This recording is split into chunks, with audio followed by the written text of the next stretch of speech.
Hey everyone, welcome back. Ready to really get into something kind of dark today. We're Yeah. talking evil corporations. Yeah. Those like shadowy Yeah, organizations. exactly. Exactly. And, they always pop up in our favorite dystopian stories, like what makes them tick, Yeah. and how much are they actually like based in reality. Yeah. Um, and we're going to be using a show, you might have heard of Severance, Oh, as yeah. our guide. Great show. Oh, it's so good. And it really like explores this question Yeah. of, how much is fiction? How much is this? Right. Yeah. Like, Holding a mirror up to us. yeah, exactly. It's interesting because it takes that feeling we all have, Yeah. that like nagging feeling that work is taking over our lives. Yes, And just amplifies it to like this chilling, almost absurd level. totally. And I think, for anyone who hasn't seen it, Yeah. Severance, it introduces us to this company called Lumen Industries. Right. And Lumen basically offers this procedure Uh-huh. that's literally called severance, Right. where they surgically split an employee's memories Yeah. between work and their personal life. Yeah. It's like the ultimate Right. work-life balance, right? Yes. It's like no more, taking your work home with you. Exactly. No more, like thinking about, your weekend plans when you're supposed to be working. Right. It's just like you're totally present wherever you are. It sounds kind of tempting. Right. Like on the surface. On the surface, you're like, Maybe I'd sign up for that. Except the show very quickly reveals the dark side Yeah. of this seemingly Perfect solution. perfect solution. Right. Yeah, it raises some really unsettling questions Uh-huh. about consent and identity Yeah. and what it means to be human. What does it even mean to be a person Exactly. if you're, slicing up your consciousness? Yeah. And that's where that whole like evil corporation trope comes in. Right. Because like Lumen isn't just interested in profits, right? Like Right. they actually crave control. Yeah. To the point where they want to own Yeah. their employees' consciousnesses. At least during work hours. At least during work hours. Yeah. But still, that's a lot. That's a lot. And it's almost like they've taken like those everyday pressures we all feel. Yeah. Like to compartmentalize, Right. to like be on all the time. To always be performing. Yes. Yes, Yeah. and like twisted them into something really sinister. Yes. It's fascinating how the show exposes these often subtle ways Yeah. that corporations try to shape our thoughts and their behaviors. You ever notice how some companies like encourage employees to adopt their brand values, Oh, yeah. even in their personal lives? Totally. Like, Yeah. it's almost like that line between work and life. It's getting blurrier and blurrier. It's getting blurrier by the day. Yeah. But Lumen takes it to a whole other level, right? Yeah. It's not just like, oh, wear our T-shirt on the weekend. Right. It's like you are literally You're living a double life. You have no recollection of who you are at all. outside those office walls. It's terrifying. And that really taps into a very primal fear, Uh-huh. right? This idea that we could lose control Yeah. over our time, our own minds. Like, what is the self? Yeah, what is the self? It's like the ultimate nightmare scenario Yeah. of what happens when work consumes us completely. Yeah, you're just a shell. Right. You're just a worker A bee. worker bee. Got it. Okay, so we have this fictional corporation, right? Yeah. Lumen. Uh-huh. And they're basically the embodiment of all of our worst fears Right. about corporate control. Right. But how much of this is like actually reflected in the real world? Yeah. That's the question. I mean, surely no one's getting brain surgery to like separate their work memories. Not yet. Not yet. Okay. But you start to peel back the layers and there is some really unsettling parallels. Okay. I'm ready. So take employee surveillance, for example. Okay. Lumen in the show tracks their employees' every move, Uh-huh. inside and outside of work. Oh. It's not that different from what's happening Oh, no. in some workplaces today, is it? I mean, it's definitely not brain surgery, but it is like, Okay. AI-powered cameras, Mhm. keystroke trackers. All this technology. It's all designed to monitor and control employee behavior. It's like Big Brother, Uh-huh. but instead of like a watchful government, Right. it's our employers. It's the people who sign our paychecks, yeah. Have you ever felt that sense of being watched at work? Oh my gosh, all the time. Yeah. Especially when my computer, like, does the thing where it's like, oh, you've been idle for too long. Yeah. It's like, I'm just taking a break. Right. I'm still working here. And then there's that feeling of being trapped and exploited. Uh-huh. So the severed employees in Severance, they're basically stuck in this endless loop of work, right? Yeah, they're just working all the time. They have no memory of their outside lives. Yeah. Their only reward is more work. And, it's an extreme example, Yeah. but it does make me think of those times where I've felt like I'm stuck in a dead-end job. Totally. Like I'm sacrificing my personal life just to make ends meet. Absolutely. It really does tap into that anxiety Yeah. we all have. About losing control. Losing control over our time, over our future. Yeah. It makes you wonder, like, are we truly free to choose how we spend our lives? Mm-hmm. Or are we all just cogs in a machine Right. working to benefit someone else's bottom line? Severance, I think, really shines a light on that tension Uh-huh. between individual freedom and corporate control. Right. And it's like, where's that line? Yeah. Where's the line? And then there's like the whole cult-like vibe at Lumon. Yeah. It's like they have these weird rituals. Yeah. This bizarre ideology. Yeah, like they've replaced personal fulfillment with corporate devotion. It's like a corporate religion almost. Right. And most companies aren't going that far. Thank goodness. But you do see hints of it in real life, don't you? Oh, absolutely. You think about those over-the-top team-building exercises. Oh, yeah. Motivational posters with those empty slogans. Yeah. The pressure to always be on brand, even in your personal life.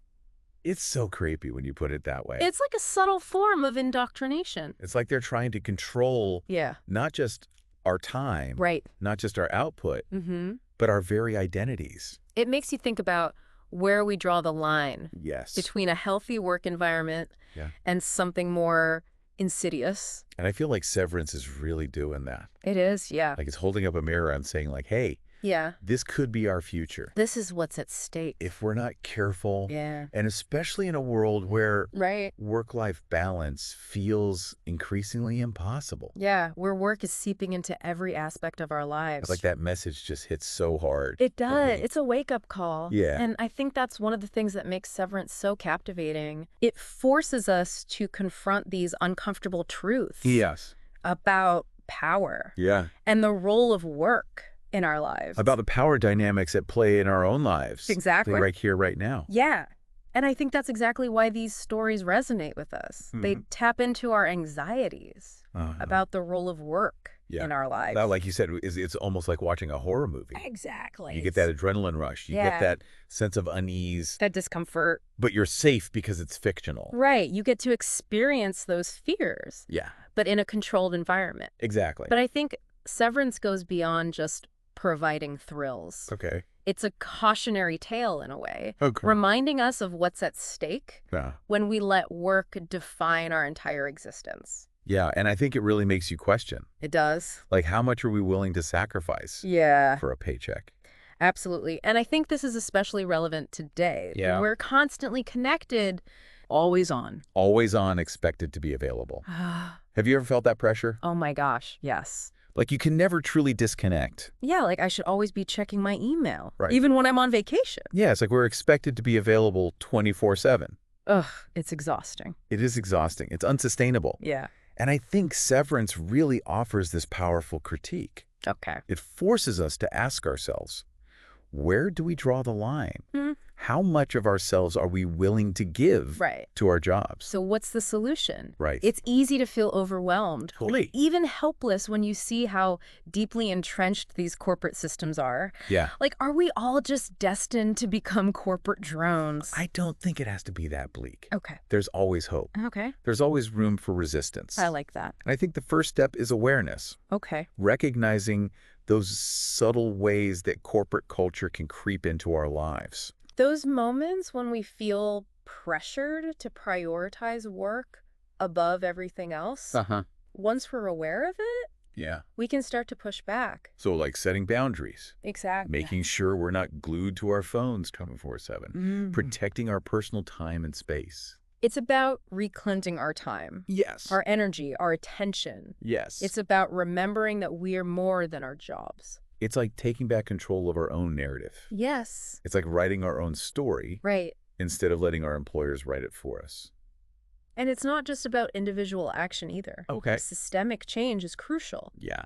We need to hold corporations accountable Uh-huh. for how they treat their employees. So, like demanding transparency, Exactly. advocating for fair labor practices, Yes, supporting policies that protect workers' rights. precisely. We need to create a world where work doesn't come Yeah, at the cost of our humanity. right. A world where severance stays fictional. That's the dream.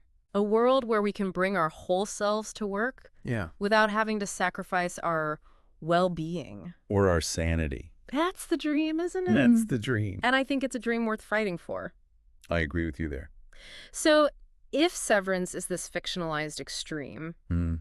what are some of those subtle severance tactics that we might encounter Yeah. in our own lives, in our own workplaces? What are the red flags that we should be watching out for? I think one that comes to mind right away is that always on culture that we were talking about. Yeah. It's like you're expected to be available 24/7, Mm.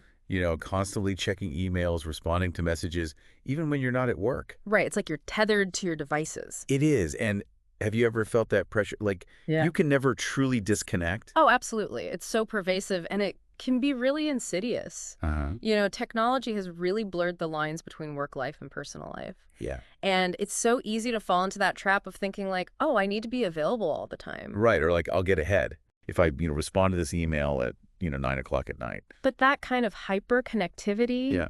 it can lead to burnout, Totally. stress, Yeah. and just this feeling of like never being able to relax. It's true. It's like you never really leave work. You're always on call. Yeah, exactly. And I think there's also this tendency to like compartmentalize, Oh, yeah. like to put on a work persona that might be totally different from who you are outside the office.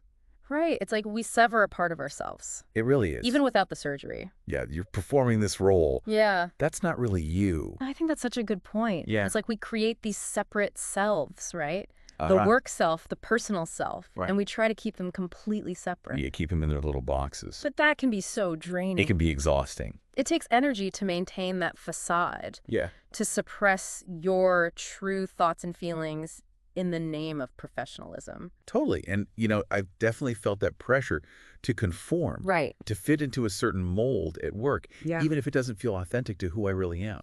It's such a common experience. It is. And it really speaks to the power of corporate culture Yeah. to shape our behavior. But I think it's important to remember that Yeah. we don't have to completely surrender our individuality to our jobs. Okay. It's possible to bring more of our authentic selves to work Yeah. and to find workplaces that really value us. Well, like for who we are, not just for our output. Exactly. So, setting boundaries, prioritizing self-care, That- finding workplaces that align with our values. Mm. These are all ways that we can kind of resist those subtle severance tactics Absolutely. that creep into our lives. It's an ongoing process for sure. Yeah. We need to be mindful of those moments where we feel like we're losing ourselves in work. Uh-huh. And then we have to take steps to kind of reclaim our time, our energy, our identities. It's like taking back control of our own narratives and refusing to let our jobs define who we are. We are the heroes of our own stories. That's a really good way to put it. Right. We're fighting against those forces that want to control us. Yeah. And that's an empowering thought. It is. It's very empowering. Like we have the power to choose how we work, Uh-huh. how we live, how we define ourselves. Well, folks, there you have it. That was our deep dive. Our deep dive into the world of evil corporations. Inspired by Severance. Yes, inspired by the brilliant and very thought-provoking Severance. Such a good show. We've explored the ways that these fictional entities exert control. Yeah. All those unsettling parallels to our own world. And hopefully, most importantly, the steps we can take to resist becoming, cogs in the machine. Right. Right. You are more than your job title, Mhm. more than your productivity metrics. Yes. You are a complex, multifaceted human being Yes, you are. with dreams and passions and a unique story to tell. You have inherent worth. Exactly. Don't let anyone take that away from you. Especially not a corporation. No. Thank you all so much for joining us on this deep dive. We hope it sparked some new insights and inspired you to maybe take some action. Yeah. Until next time, stay curious Stay critical. and keep fighting for your right to be fully authentically